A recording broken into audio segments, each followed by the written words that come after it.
Au milieu du Pacifique Sud, à 17 700 km de Paris, la Polynésie française est un territoire d'outre-mer de 118 îles.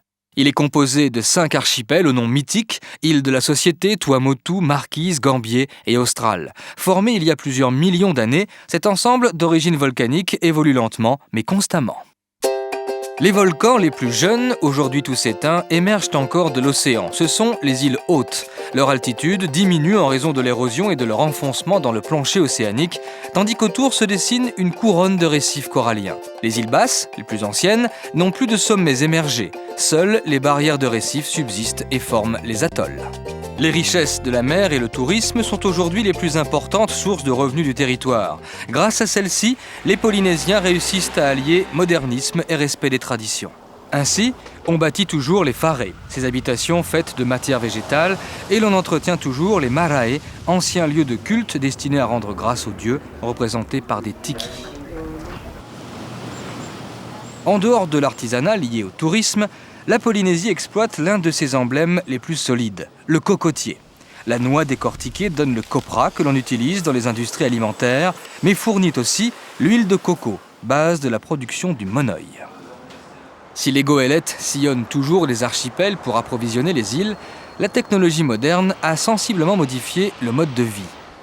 Les liaisons par satellite ont pris le relais des communications classiques et les habitations se dotent de plus en plus de capteurs solaires et de systèmes de récupération des eaux de pluie. Mais l'eau, c'est d'abord l'océan, depuis toujours le vrai trésor de la Polynésie française. Des 5 archipels, le plus important et le plus peuplé est celui de la Société.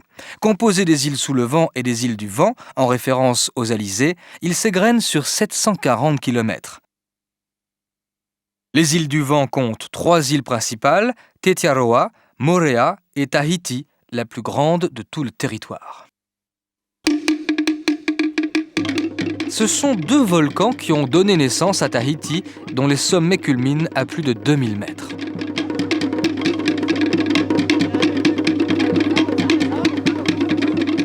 Le long de la mer, quelques falaises abruptes, mais surtout des plateaux et des vallées orientés en pente douce vers la plaine côtière, où se concentre la population.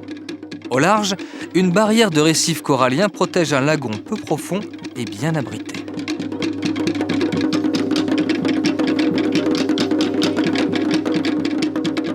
Tahiti est composé de 2 parties. Tahiti Nui, la grande Tahiti, reliée par l'isthme de Taravao à Tahiti-Hiti, la petite Tahiti.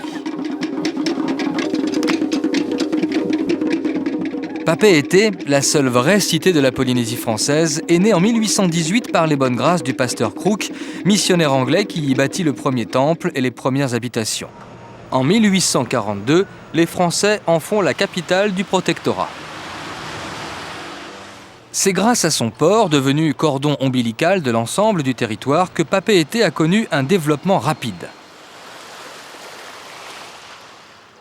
Pôle industriel, la ville ne cesse de s'étendre et fait vivre 70% des 220 000 Polynésiens. Comme chaque ville de France, Papeete est géré depuis la mairie, édifice d'inspiration coloniale datant de 1990 et dont les occupants n'ont pas de problème de stationnement malgré le développement rapide de la circulation automobile.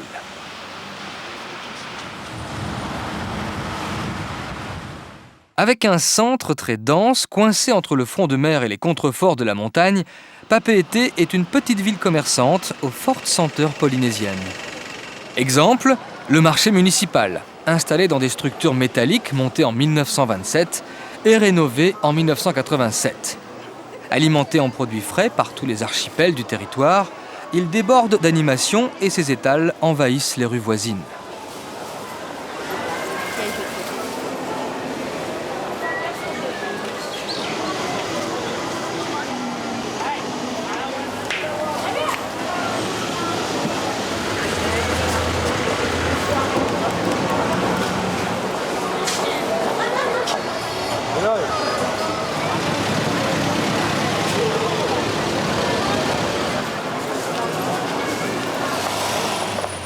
Les trucks sont des autobus en bois qui permettent aux villageois de se rendre à Papeete. Le dimanche, en descendent des dames toutes vêtues de blanc. elles sont les dignes représentantes de la religion protestante, le culte le plus répandu en Polynésie. Un véritable défilé de mode traditionnel anime alors les alentours du temple Pao'Whai, érigé sur l'emplacement du premier édifice religieux bâti par les missionnaires.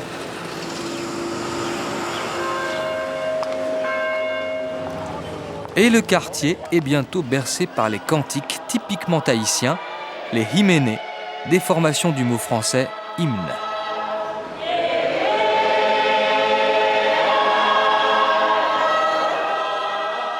Les catholiques ont eux aussi leur lieu de culte, comme la cathédrale Notre-Dame de Papeete, dont la construction débuta en 1856. D'autres temples illustrent le métissage de Papeete. Installés à Tahiti depuis le début du siècle, les Polynésiens d'origine chinoise représentent 5% de la population. En sortant de Papeete, l'on emprunte une route longue de 115 km qui permet de faire le tour de Tahiti. Elle est jalonnée de plages, souvent recouvertes d'un sable noir qui rappelle l'origine volcanique de l'île.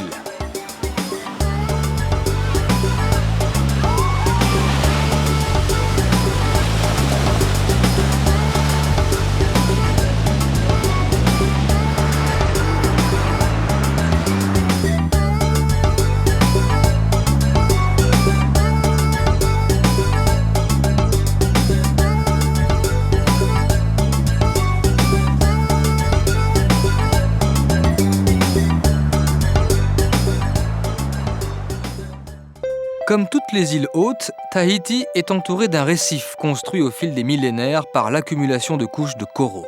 Ainsi protégées, les eaux du lagon sont calmes et peu profondes et la faune y évolue tranquillement.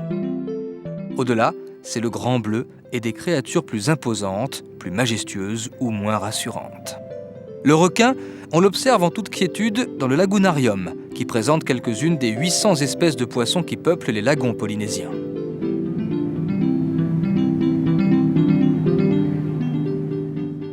Autre manière d'observer la faune, le bateau à fond de verre.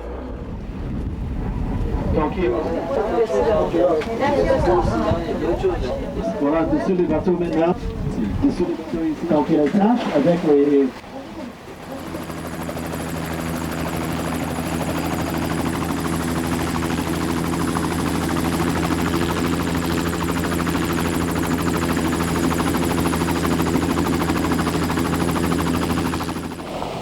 Pénétrer l'intérieur de Tahiti, c'est accéder à un monde fait de décors naturels spectaculaires, sans rapport aucun, malgré la très courte distance, avec l'univers du lagon et des plages couvertes de cocotiers. Très riche, la végétation s'étage depuis la côte jusqu'à la cime des montagnes en zones bien caractérisées. Les différentes espèces trouvent leur place en fonction des vents, de l'ensoleillement, des précipitations et créent un décor magique pour des découvertes époustouflantes.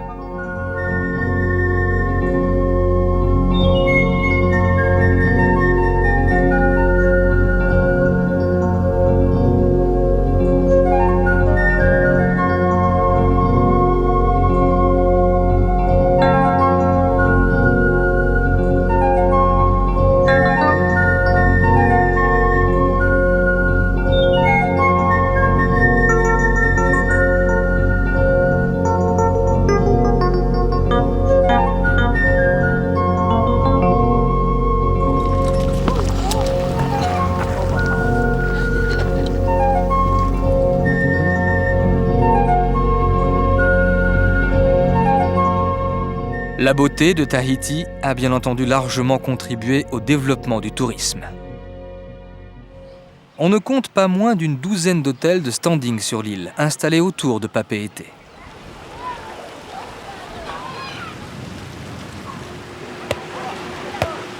En Polynésie, le tourisme n'a pas fait disparaître les coutumes locales. Au contraire, il a permis par exemple la résurgence du tatouage, un art aux origines mystérieuses. Le rôle du tatouage a toujours existé avec les Polynésiens lorsqu'ils ont découvert cette île. Mais il faut attendre ensuite, lorsque le premier contact a eu lieu avec les premiers occidentaux, ce n'était pas encore un problème. Mais lorsque les premiers missionnaires sont arrivés, effectivement, ils ont observé que tous les hommes et toutes les femmes étaient tatoués et ils se sont dit, c'est l'œuvre du diable, alors que les Polynésiens ne connaissaient pas du tout ce personnage-là.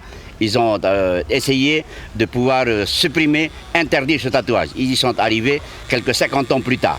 Et il faut attendre justement 1982 où des personnes comme nous qui détenons la culture avons fait renaître cet art du tatouage en Polynésie à travers le tatouage traditionnel.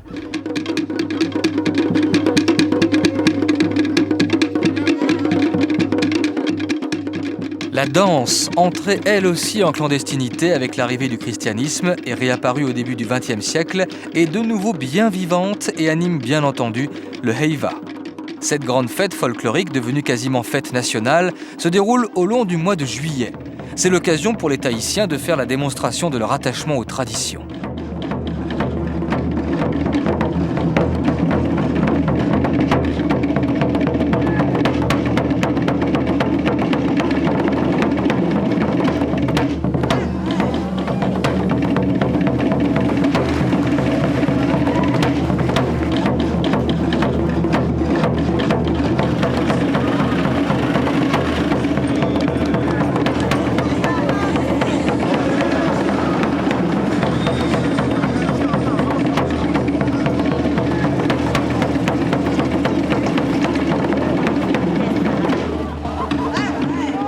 Les hommes forts de Polynésie se donnent rendez-vous pour s'affronter dans des joutes pacifiques, comme le lancer de javelot.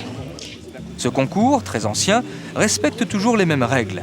Le but est de percer une noix de coco plantée sur un pieu haut de 7,50 m.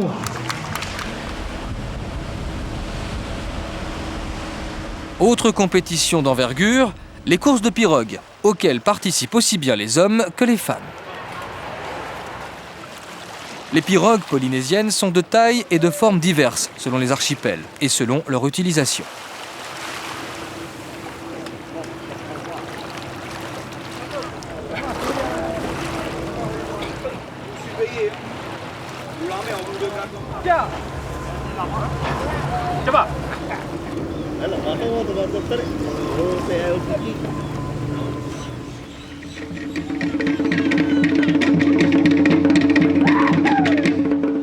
Le feu, symbole de vie et de puissance, est au cœur des grandes soirées du Heiva.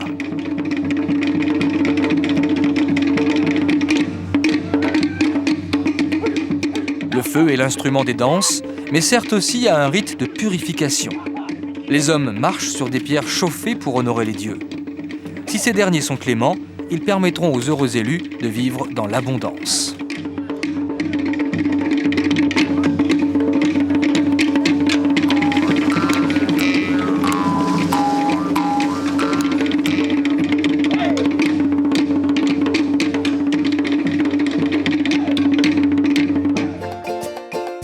Au large de Tahiti, Moorea, l'île sœur. Située à 17 km seulement et donc facilement accessible, Moorea a surgi de l'océan il y a 2 millions d'années.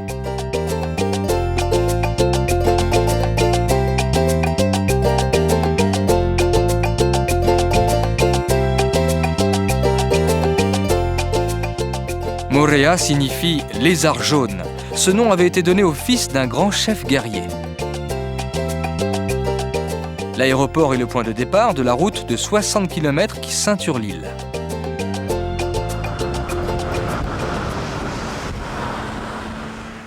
Moorea, contrairement à Tahiti, bénéficie d'une plaine littorale très fertile. Elle accueille une population peu importante et dispersée. Les villages sont rares mais disposent des structures administratives de base.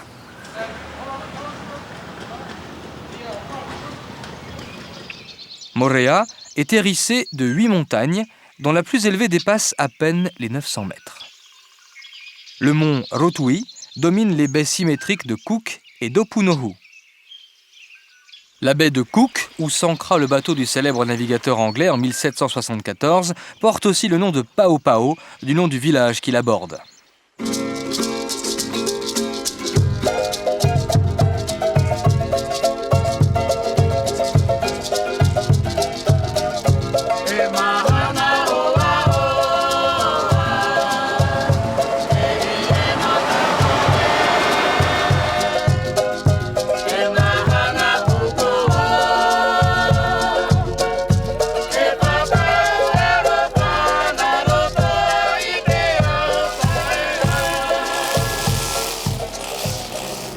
À Moorea, l'ananas est roi. Il pousse sur plusieurs centaines d'hectares le long d'une piste qui part du mont Rotui. C'est tout simplement la route des ananas. L'ananas ici est introduit en 1850 par les Européens et nos ananas aujourd'hui est croisé avec celui de Hawaï et de Caraïbes. Très savoureux, l'ananas de Moorea est vendu frais sur tous les marchés de l'archipel, mais aussi sous forme de jus de fruits exporté jusqu'en métropole. Si l'ananas est le produit phare, l'agriculture en général est l'une des principales sources de revenus de Moorea avec l'artisanat et le tourisme.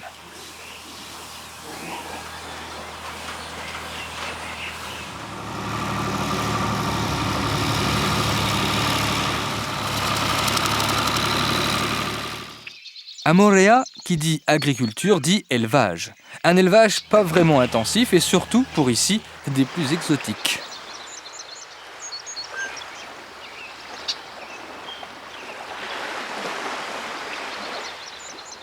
Des petits hôtels de charme aux grands complexes offrant un large choix de sports nautiques, le tourisme à Moorea conserve un visage humain.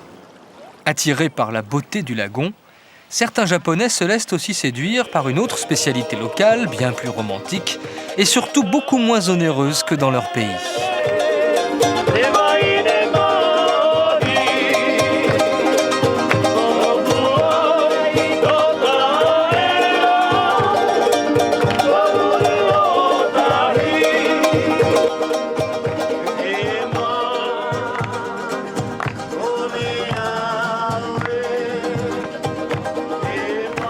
Bienvenue dans la chapelle des fleurs. Vous avez émis le souhait de bénir votre union Masaya Susan. Jurez-vous de prendre pour épouse et ici présent Kana-san. Jurez-vous de l'aimer, de la chérir et de la protéger jusqu'à la fin de vos jours.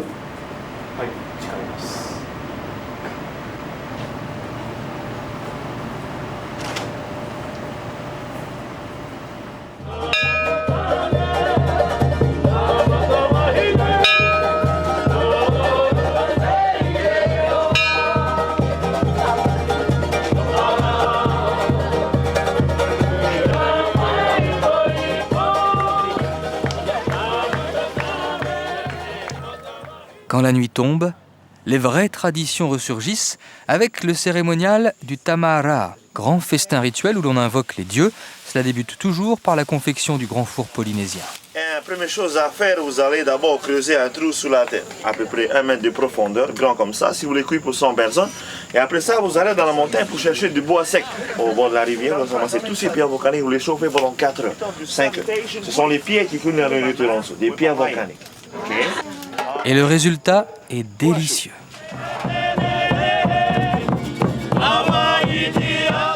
Les Vahinés peuvent alors entamer l'une des nombreuses danses du Ori Tahiti, danse de groupe placée sous le double signe de la séduction et du rythme.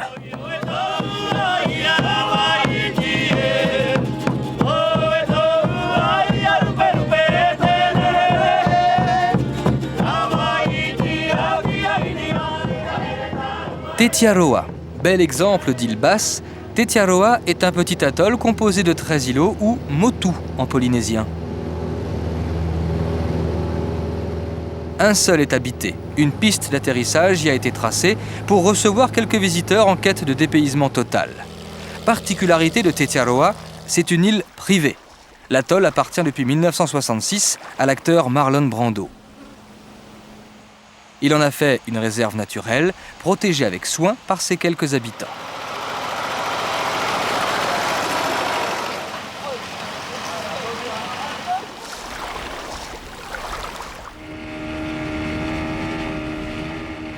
Les motus sont très bas, 3 mètres au plus. Ils sont couverts d'une végétation parfaitement adaptée à l'environnement.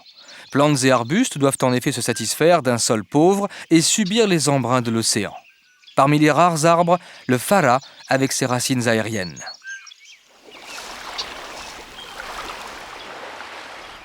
La renommée de Tetiaroa est due bien sûr à son propriétaire, mais aussi à l'île aux oiseaux, le motu Tahunarahi.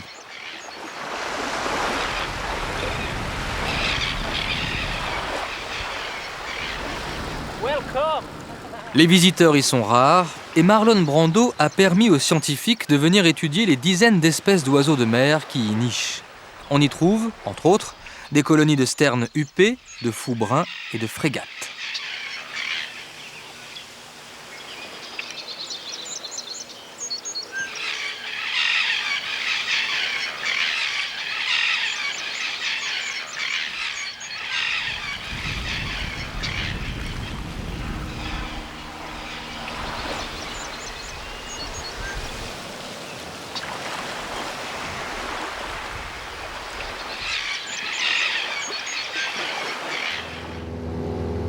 En quittant Tetiaroa et les îles du Vent pour se diriger vers les îles sous le vent, on découvre un bijou présenté dans son écrin de corail, Mayao.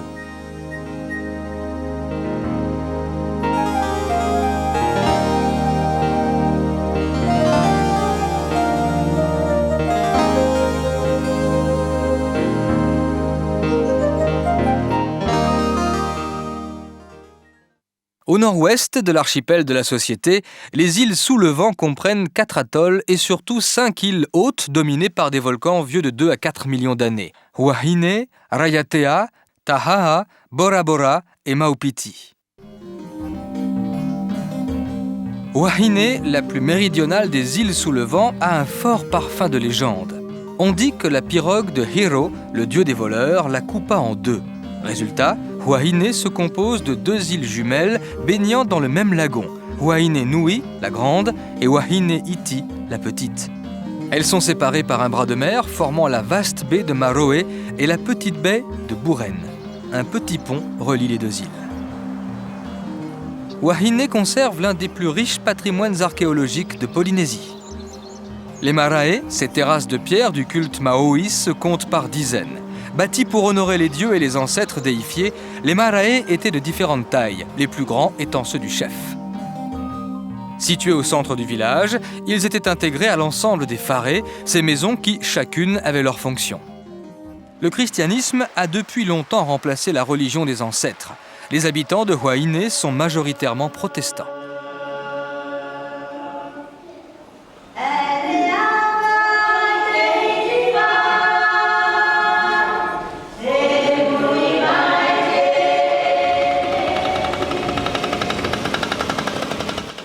La pêche est avec l'agriculture l'activité dominante de Wahine. Au village de Maeva, on utilise toujours la méthode traditionnelle, les pièges à poissons communaux. À l'heure de la marée, les monticules de pierre disposés en V dirigent les poissons vers de petits parcs où ils sont capturés. Simple et ingénieux.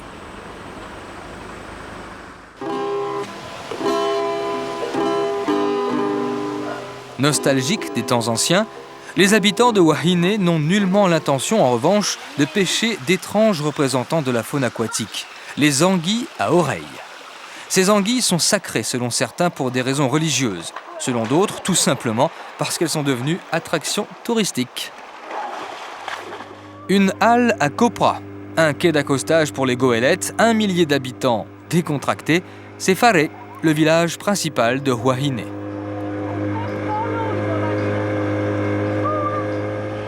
Cet ancien port d'escale pour les baleiniers est le centre administratif de l'île.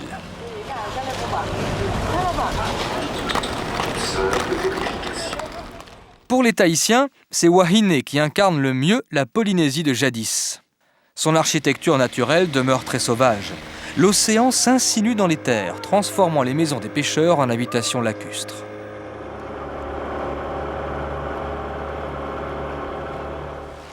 Le lagon, protégé par une barrière de corail, est bordé par une végétation tropicale foisonnante et de longues plages de sable blanc.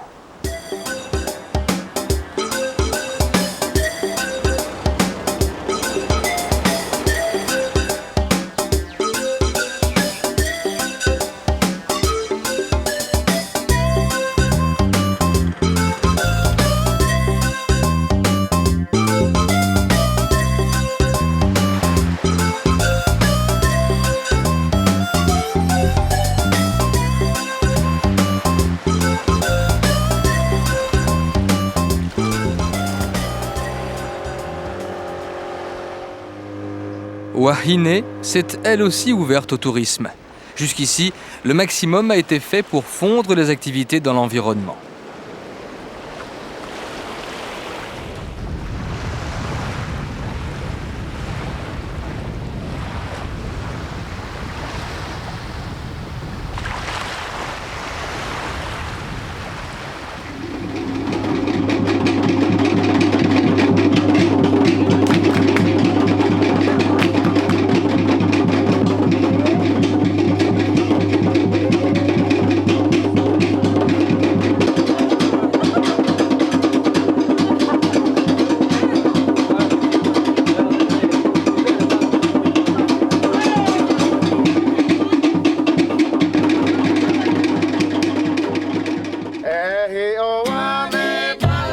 Raiatea, la plus grande des îles sous le vent, est entourée d'un immense récif de corail percé de 9 passes.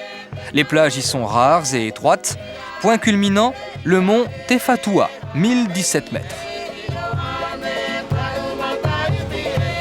Comme Wahine, Raiatea est une île sacrée pour les Polynésiens. Première terre à être peuplée par les Maoris, on y vénérait le dieu Oro, qui s'était imposé au dieu créateur Ta'aroa. Raiatea était donc l'un des centres religieux de toute la Polynésie avant l'arrivée des Européens. Avec ses 10 000 habitants, Raiatea est la plus peuplée des îles sous le vent. 50% des habitants ont moins de 20 ans. Ils vivent essentiellement de la pêche, de l'élevage et de l'agriculture. Ils vivent de leurs produits locaux. Par exemple, des habitants qui sont éloignés de la ville d'Outouro, par exemple, je prends, ils plantent leur taro chez eux, leur igname, leurs patates douces, leurs bananiers, leur manioc. Ils vivent de ça et un peu de pêche. Le sol, d'origine volcanique, est très fertile et permet donc la culture de nombreux fruits, légumes et tubercules comme l'arbre à pain et son fruit, le ourou, la papaye, le taro, le manioc, sans compter bien sûr le cocotier. La noix de coco, interdite d'accès aux rongeurs et aux crabes par des bagues lisses, est exploitée en Polynésie, sous toutes ses formes.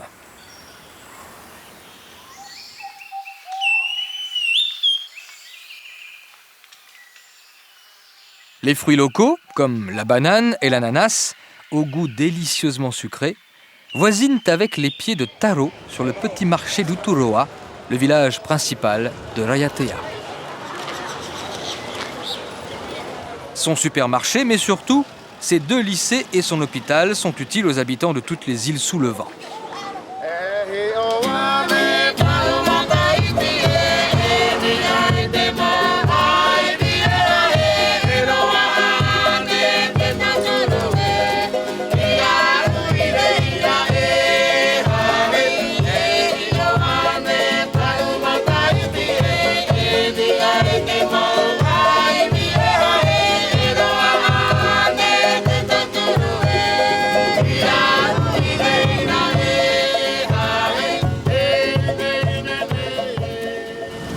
La pirogue était le moyen de locomotion des Maoris. Aujourd'hui motorisée, elle est toujours le moyen de transport naturel des habitants de Raiatea. Pour atteindre le cœur de l'île, ils empruntent la rivière Apumau, le seul cours d'eau navigable de toute la Polynésie. Faite des apports de plusieurs ruisseaux venus des montagnes, l'Apumau devient vite étroit et peu profond. Il est bordé d'une végétation tropicale envahissante. Base idéale pour les voiliers, le lagon de Raiatea est le plus grand de tout l'archipel de la société. Relié à l'océan par 9 passes, il permet une navigation aisée et l'exploration de fonds marins exceptionnels. Qu'y trouve-t-on exactement ? D'une part, le corail, qui est du style aster, qui est orange ou violet ou blanc.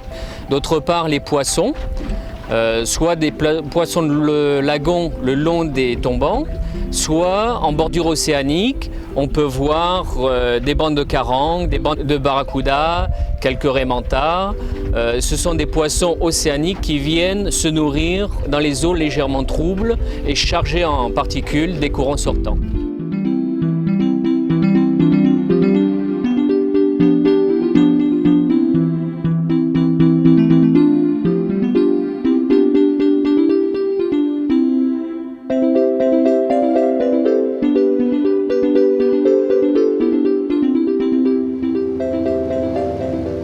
Raiatea partage son immense lagon avec une petite sœur, Tahaa. La barrière qui la protège, percée de larges passes, est semée de motus aux formes harmonieuses et aux plages paradisiaques.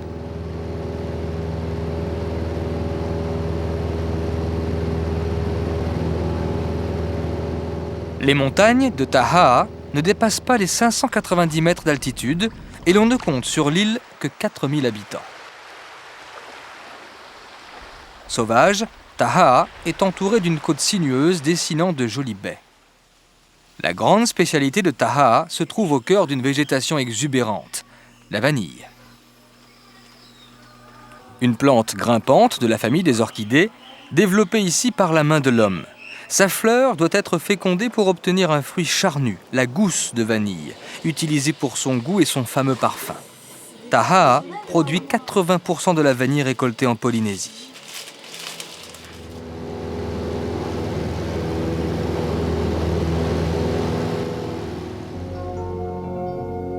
Bora Bora, la perle du Pacifique, vieille de 3 millions d'années. Bijou d'esthétisme naturel, elle ne mesure que 38 km², motus compris. Son lagon, le plus large et sans doute le plus beau de Polynésie, décline les couleurs en fonction de la lumière, de la profondeur et de la nature des fonds sous-marins.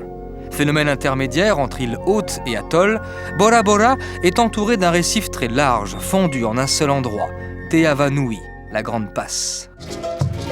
Avec Tahiti et Moorea, Bora est la 3e île la plus visitée de la Polynésie française.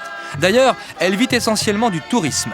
Conséquence, sa population a doublé entre 1970 et l'an 2000 et dépasse aujourd'hui les 5000 habitants.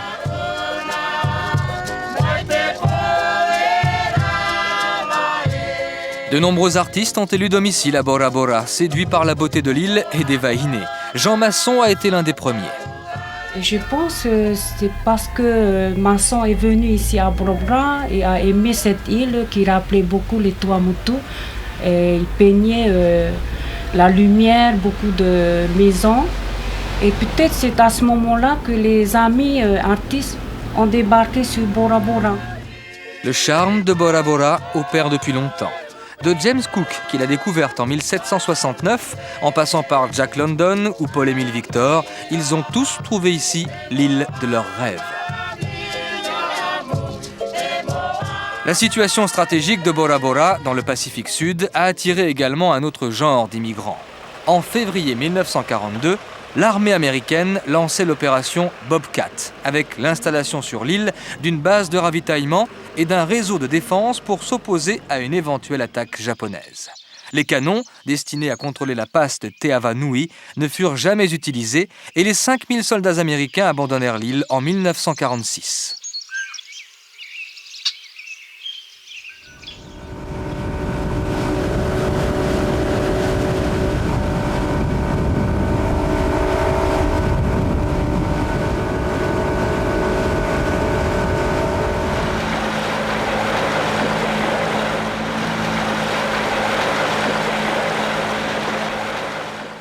Le lagon de Bora Bora recèle l'une des faunes les plus riches de Polynésie.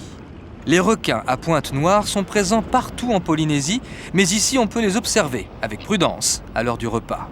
Ils font partie des 300 espèces qui peuplent cet aquarium géant. Le lagunarium est sans danger. Il permet de batifoler avec les poissons et même de caresser des raies, nombreuses dans les eaux de Bora, car elles viennent s'y reproduire.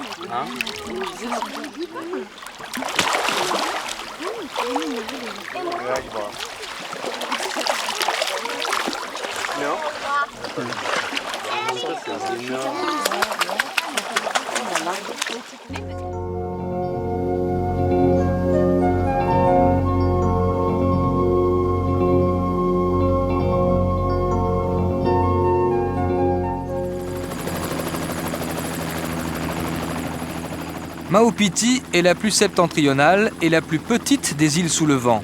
Elle a longtemps été isolée en raison d'un accès difficile par la mer.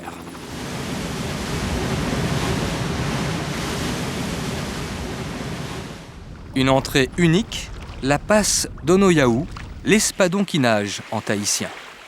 Maupiti présente une morphologie proche de Bora Bora avec son volcan qui culmine à 380 mètres. Les roches volcaniques disputent le littoral à une nature particulièrement envahissante.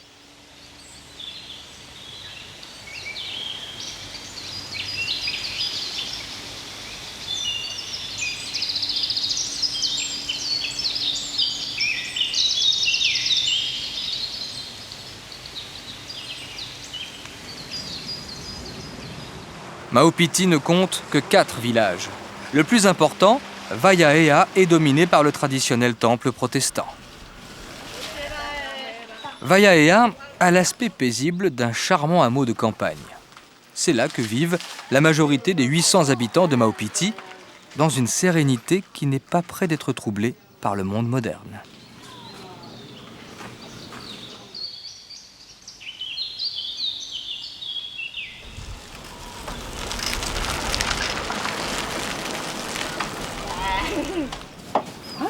L'essentiel des ressources provient de l'exploitation du lagon.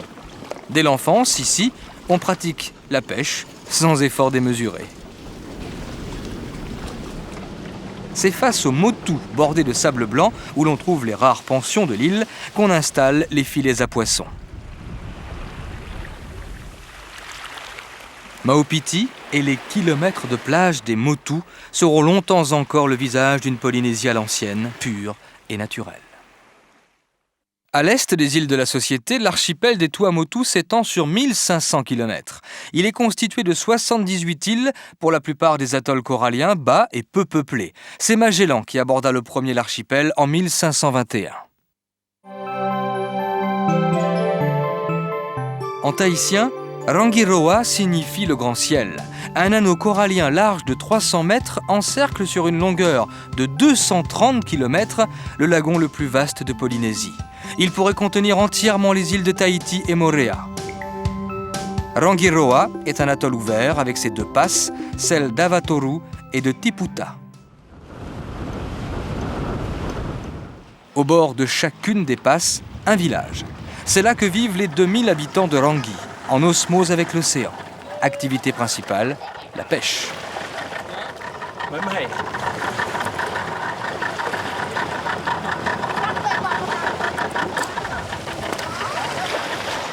Les habitants des Tuamotu portent le nom de Paumotu.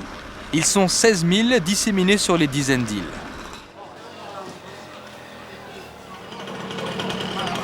La population fut convertie au protestantisme par les missionnaires, premiers Européens à s'installer dans cette partie reculée du Pacifique. À l'heure des marées, les passes de Rangiroa sont le théâtre d'un spectacle extraordinaire, celui des dauphins qui viennent se mesurer à la puissance du courant.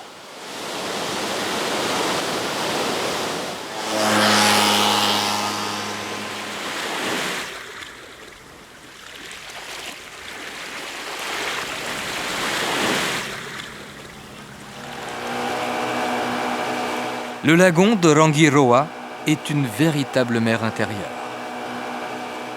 Il faut le traverser pour accéder aux motus les plus sauvages, souvent couverts presque entièrement de cocotiers, de quelques plantes, de buissons, et toujours d'un sable dont la pureté n'a d'égal que celle de l'océan et du ciel. C'est alors, tel un mirage, qu'apparaît un lagon dans le lagon bleu.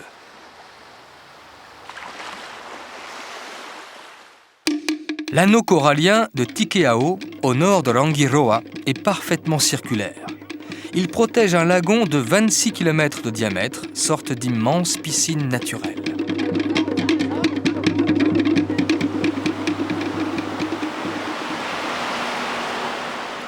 L'unique village s'étale au long d'une rue bordée de jolies maisons. Il est installé dans une cocoterie et regroupe les 400 habitants de l'île.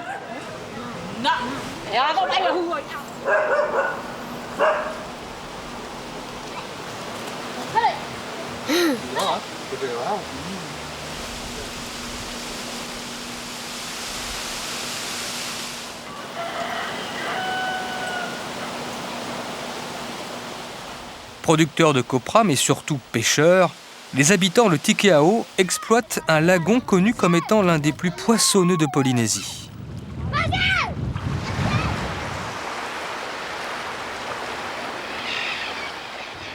Parfaitement adaptés à leur environnement, les Paumotu pourraient vivre de manière autonome. Après une petite séance de chasse sous-marine, toujours fructueuse, s'ils accostent sur un motu désert, ils se transforment instantanément en Robinson. Quelques branches sèches et l'on prépare le feu qui permet de faire cuire les poissons fraîchement pêchés. Et même quelques petites langoustes tout juste sorties de l'eau. On va mettre ça sous le feu.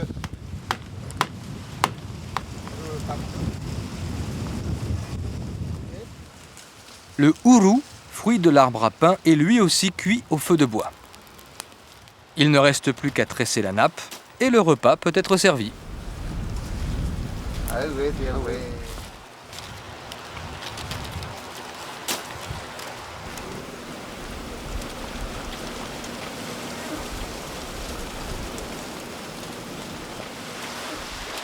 Un petit dessert, il suffit de grimper au cocotier. L'usage de la noix est multiple. Encore verte, on en boit le jus sucré avant de déguster sa chair molle, riche en vitamines.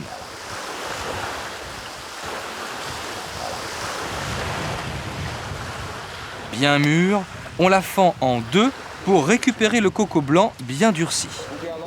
Si les rayons du soleil se font trop puissants, le cocotier vient encore à la rescousse. Ses feuilles fournissent les fibres nécessaires à la confection d'un chapeau.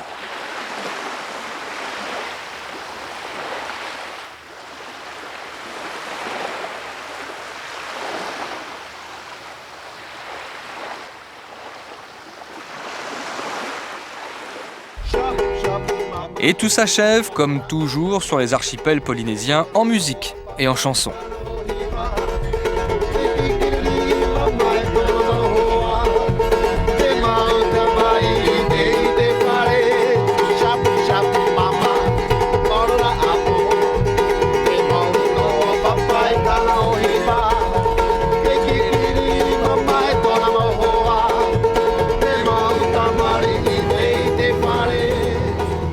À l'extrémité nord des Tuamotu, Manihi est un petit atoll dont le lagon ne mesure que 30 km de long sur 6 de large. Un unique village, Turipaoa, situé près de la seule passe, regroupe les 1200 habitants de l'île.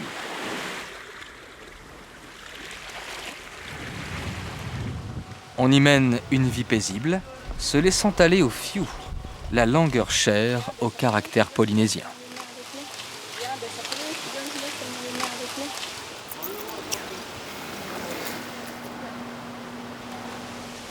Certains s'agitent, néanmoins, faisant abstraction de la chaleur pour fendre les noix de coco. C'est ainsi qu'on prépare le copra, d'un mot tamoul qui veut dire amande séchée. Les noix peuvent dorer sous le soleil pendant plusieurs jours. Il restera à en extraire l'huile qui sert à l'élaboration du monoï et à l'industrie alimentaire. Ici, la production de copra est devenue marginale. Avant, il y a beaucoup, parce qu'il n'y a pas de travail de nacle. Depuis le début des années 1980, Manihi, comme de nombreux atolls, a vu se développer une nouvelle industrie, la perliculture. Les fermes perlières ont poussé comme des champignons le long du lagon, exploitant une technique mise au point dès 1912 par les Japonais. L'huître, légèrement ouverte, on pratique d'abord une incision dans la glande reproductrice pour y introduire un greffon, découpé dans le manteau d'une huître donneuse. Ce greffon va produire, autour d'une bille introduite avec lui, de la nacre. Il faut attendre 2 à 3 ans pour obtenir une perle. La plus recherchée, la perle noire. On essaye de la faire foncer, on n'y arrive pas toujours, malheureusement. Si on savait faire que des belles rondes foncées ou des belles vertes, ça serait chouette. Chouette comme la lumière des atolls. La lumière qui éclaire l'avenir des Tuamotu.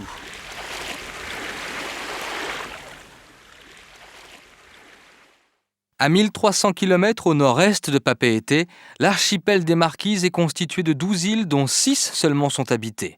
Il y a les Marquises du Nord, dominées par Nuku Hiva, et les Marquises du Sud, organisées autour de Hivaoa.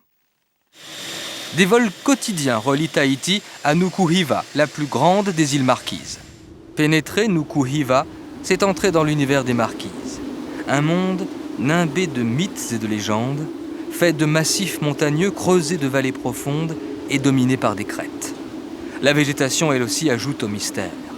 C'est un monde du bout du monde. Îles de formation volcanique récente, les Marquises sont bordées de falaises élevées. Pas de véritable plaine côtière et encore moins de lagons protégés par une barrière de corail. Ce sont des îles brutes, sauvages, accessibles seulement par bateau. Connue pour son mouillage et sa baie de sable noir, Taiohae est l'unique agglomération de Nuku Hiva. Elle abrite un tiers des 8000 Marquisiens. Centre administratif de l'archipel, Taiohae a été abordé par les grands navigateurs dès 1595. Les Marquises sont en effet les premières îles polynésiennes découvertes par les Européens. Ils ont été accueillis par un peuple qui vivait là depuis 700 ans avant Jésus-Christ. Premiers habitants de Polynésie, les anciens Maori, que sont les Marquisiens, ont ensuite colonisé les autres archipels. À Taiohae, les tikis de pierre représentant les dieux ont été restaurés avec soin. Les artistes locaux ont même réalisé de nouvelles pièces pour décorer un pae-pae, une plateforme dédiée au culte. Depuis 1842, les Marquisiens ont adopté la religion catholique, contrairement à la majorité des Polynésiens qui est protestante. Le clocher de la cathédrale Notre-Dame a été édifié indépendamment de la nef, qui est ornée de sculptures sur bois réalisées lors de sa construction en 1974. La ferveur religieuse des Marquisiens se manifeste lors des nombreuses fêtes qui ponctuent le calendrier. Le dimanche des Rameaux est un jour de rassemblement et l'occasion d'une longue procession.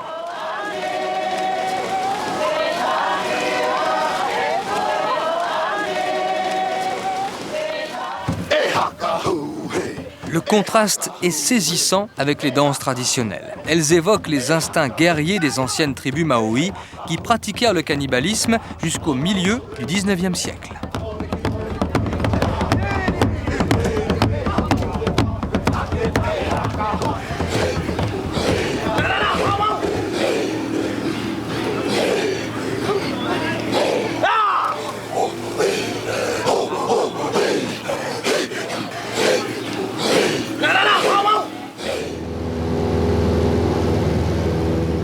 Île phare des Marquises Sud, Hivaoa est un massif volcanique aux pentes abruptes et aux découpes spectaculaires dominant des eaux très profondes.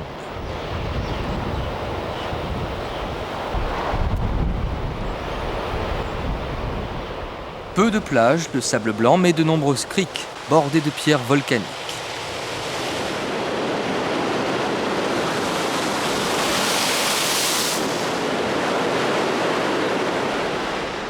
La terre d'Ivaoa est l'une des plus fertiles de l'archipel. D'ailleurs, l'île est surnommée le Jardin des Marquises. La baie de Taoa abrite l'unique village, Atuona, siège de l'administration française jusqu'en 1940. Longtemps soumise aux guerres tribales, l'île ne fut évangélisée qu'à partir de 1855. Ses 1900 habitants vivent essentiellement de la cueillette et de pêche.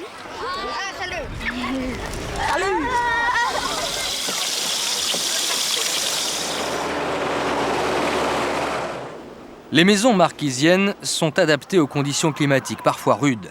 Il n'en est pas de même pour la maison du Jouir, reconstituée en 1994, qui abritait le peintre Paul Gauguin.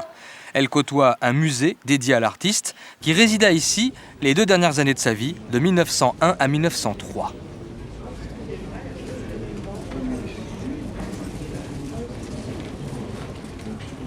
Il réalisa à Hivaoa quelques-unes de ses plus belles toiles, empreintes d'une liberté devenue obsédante.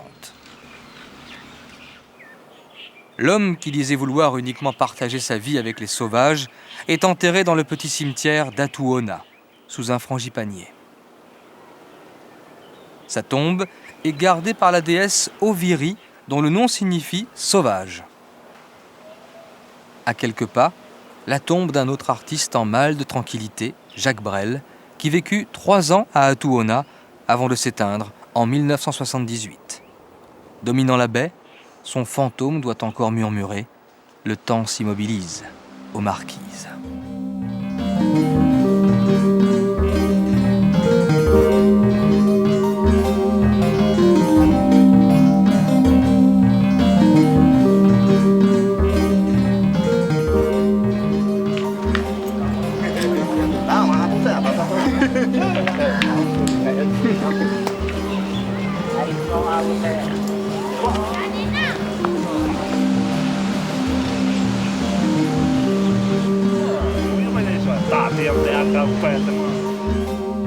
Le plateau central d'Ivaoa est recouvert d'une végétation inextricable où les animaux se font rares. C'est au cœur de cette jungle que l'on trouve l'un des plus précieux sites archéologiques des Marquises. Le Marae d'Oipona, protégé par un vieux banyan sacré, propose une rencontre avec Takai, le plus grand des tikis de Polynésie. Haut de 2,35 m. Sculptés dans la pierre volcanique, ces tikis portent des noms de dieux ou de déesses. Avec leurs attitudes et leurs regards, parfois mystérieux, ils participent à l'envoûtement des Marquises.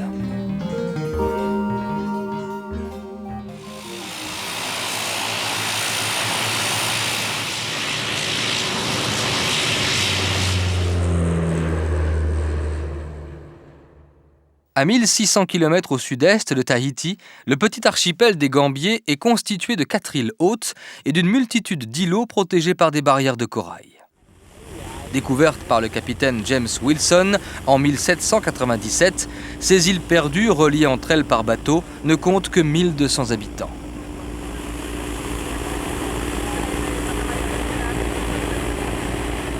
Ils sont installés essentiellement sur Mangareva, l'île la plus importante. Une spécialité en plein essor, la perliculture, car c'est ici que les lagons permettent d'obtenir la meilleure qualité de perles.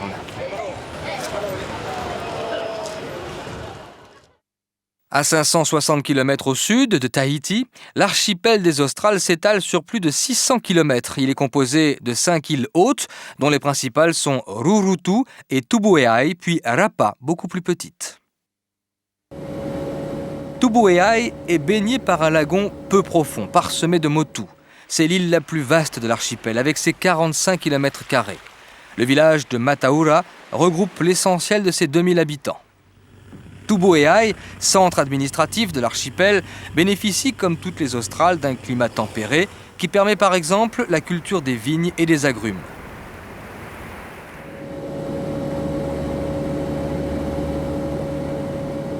À quelques 200 km de Tubuai, Rurutu est bordé de falaises abruptes et de plages de sable blanc désertiques.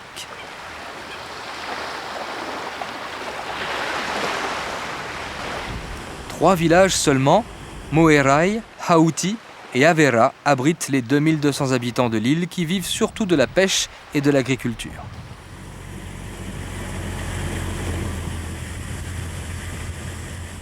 Mais Rurutu a une spécialité, la vannerie. Un artisanat qui maîtrise la fabrication de nombreux objets à partir des feuilles de pandanus. On y élabore également les tifeifei, ces grands patchwork aux motifs colorés. Dernier archipel peuplé dans la grande migration polynésienne, les Australes et leur nature sauvage illustrent bien le thème d'île du bout du monde, auquel est étroitement liée la Polynésie.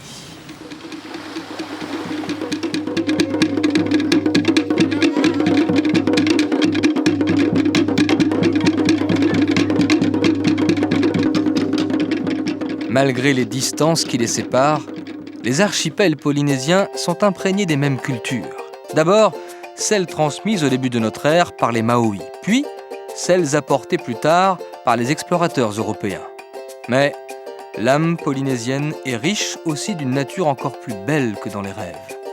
Après avoir découvert Tahiti, Louis-Antoine de Bougainville, fasciné, écrivit « Je me croyais dans le jardin d'Éden. Ainsi naquit le mythe. » Te